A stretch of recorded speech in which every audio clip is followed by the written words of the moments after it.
La source d'information est claire, d'une provenance incontestable. L'armée de l'air iranienne a dévoilé la vidéo d'une vaste installation militaire souterraine nommée Eagle 44, cachée sous une montagne, quelque part dans le pays. La propagande officielle dit qu'elle se situe, je cite, à des centaines de mètres sous terre. Les images diffusées que nous découvrons sont celles d'avions dans des hangars bétonnés.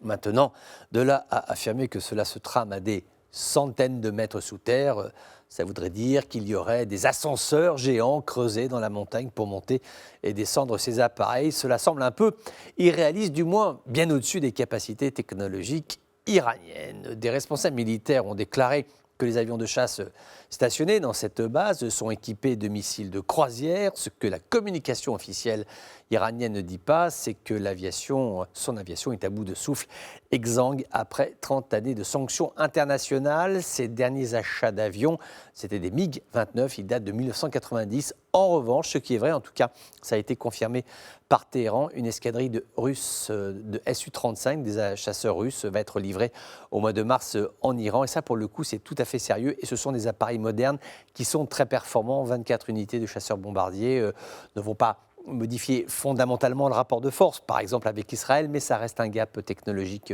important. Un des messages induits d'ailleurs de la présence de Eagle 44 et que les Iraniens pourront y abriter leur Su-35 dans le cadre hypothétique d'un conflit avec Israël. Téhéran dit que cette nouvelle installation serait également capable de maintenir un flux efficient de combativité durant plusieurs mois, c'est ce qu'il dit, grâce au stockage de carburant et de munitions alimentant les avions de combat. Le chef d'état-major des forces armées iraniennes, le général Bagheri, affirme que l'Iran est aujourd'hui capable de répondre à 90% de ses besoins militaires. Il souligne même, je cite, nos équipements ont de nombreux clients. C'est vrai que l'industrie, et ça c'est vrai, l'industrie iranienne d'armement se développe aujourd'hui à l'export, notamment sur la Russie ou encore sur le Venezuela.